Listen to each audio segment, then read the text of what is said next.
Today we are going to do a line by line analysis on the poem To the Nile by John Keats. To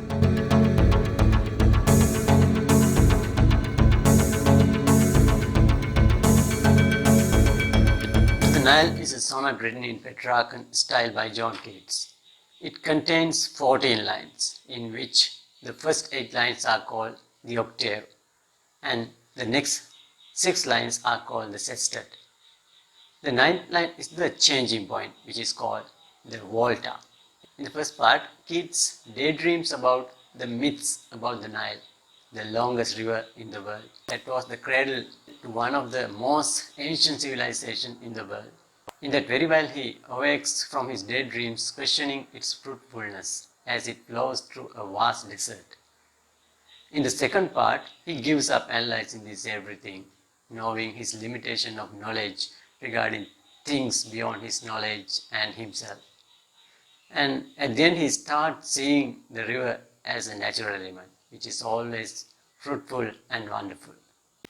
Okay, let's move to the first line. Son of the all moon mountains, African. This is a personification. It introduces the Nile as the son of all moon mountains. This all moon mountain refers to the Ruwenzori mountain in East Africa. The poet addresses the river not by its name, but does it in a glorified manner, as if talking to a god or king. Okay, let's move to the second line. Chief of the pyramids and crocodile. So this you find the poetic techniques, personification and hyperbole here. The river is again introduced as the chief of the ancient pyramids and crocodile. This may be referring to living and non-living things which are great in size.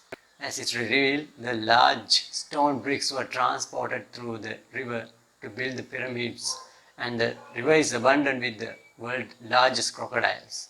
If we move to the next 2 lines, we call thee fruitful, and that very while the desert fills our seeing inward span.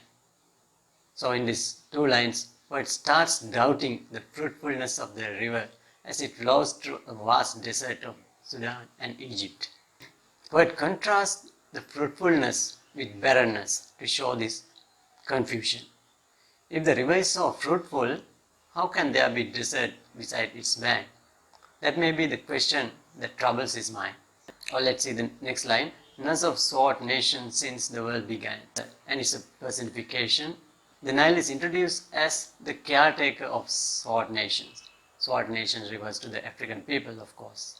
Since the beginning of the civilization, the Nile has been the source of life for people. It nourished people, giving them food and the means of life. Let's see the next 2 lines.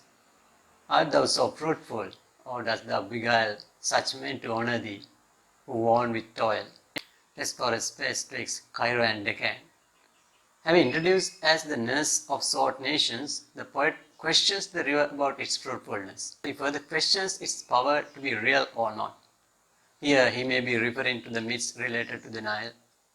He may be referring to the temples dedicated to Osiris, which are scattered along the banks of the river. According to the legends, Isis, the wife of Osiris, built those temples to enshrine various parts of his slain body, scattered along the Nile by his brother Seth, who murdered him.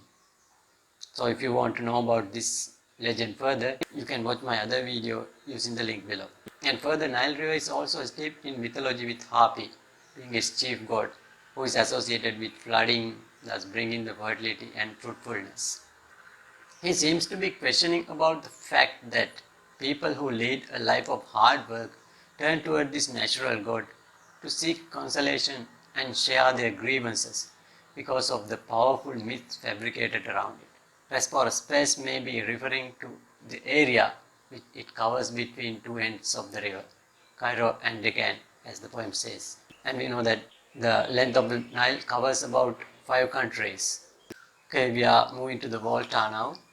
Oh, may dark fancies they surely do. This ignorance that make barren waste of all beyond itself. So this is the beginning of the second part called sextet.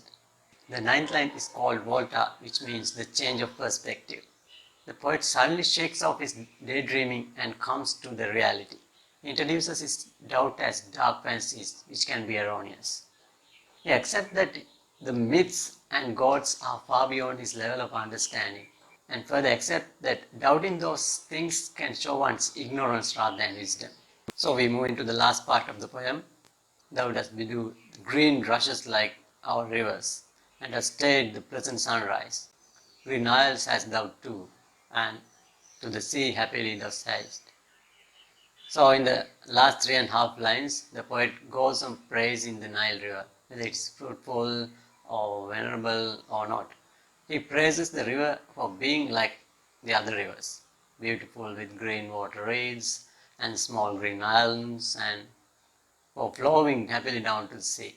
So the use of beautiful visual images appeal to the reader's eyes. The river also tastes the pleasant sunrise. This is a blend of gustatory and visual images.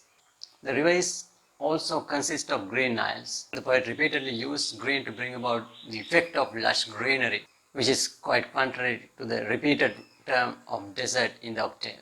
The poem has the characteristic of a river itself.